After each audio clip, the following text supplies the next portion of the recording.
اپنے حوصلوں کی پرواز اونچی رکھو، ایک دن مکان بھی بن جائے گا، مقام بھی بن جائے گا۔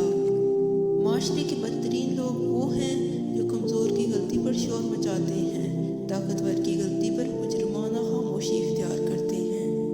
بزرگوں سے سنا ہے کہ اگر سنو کہ پہاڑ اپنی جگہ سے ہل گیا ہے تو یقین کر لینا، مگر کسی کی فطرت بدل گئی ہے اس کا یقین کبھی مت کرنا۔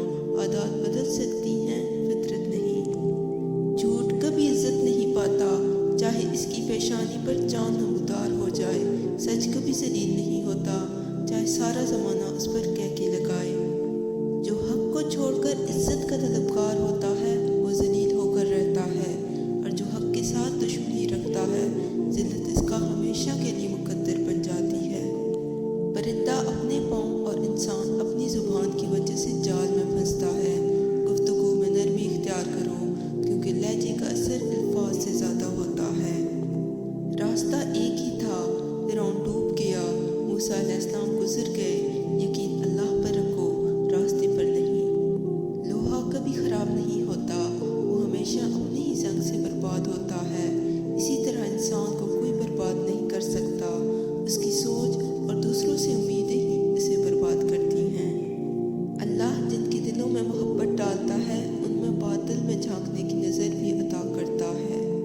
رسول اللہ صلی اللہ علیہ وسلم نے ارشاد فرمایا، حرص سے بھری ہوئی کنجوسی سے بچو، کیونکہ اس نے تم سے پہلوں کو برباد کر دیا۔ رسول اللہ صلی اللہ علیہ وسلم نے ارشاد فرمایا، دو نعمتیں ایسی ہیں جن کے بارے میں لوگوں کی اکثریت غافل اور بے قدرے پن میں مبتلا ہے۔ نمبر 1 صحت اور نمبر 2 فراغت۔ لوگوں کو گرانے کے چکر میں لوگ آخرکار خود ہی گر جاتے ہیں، لیکن سبق پھر بھی حاصل نہیں کرتے۔ رکاوٹوں اور مشکلات کے لیے پریشان مت ہوں، ان کے پیچھے بہت حکمتیں ہیں۔ یہ آپ کا راستہ نہیں روکتی، بلکہ بہترین راستے پہ لے جانے کے لیے آتی ہیں۔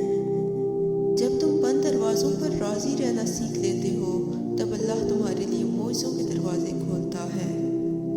لوگ صرف خود کے سگے ہوتے ہیں، آپ ساری عمر کسی کے خیر خواہ ہو جائیں، بس ذرا سی غلطی، غلط فہمی یا بدگمانی کی دیر ہے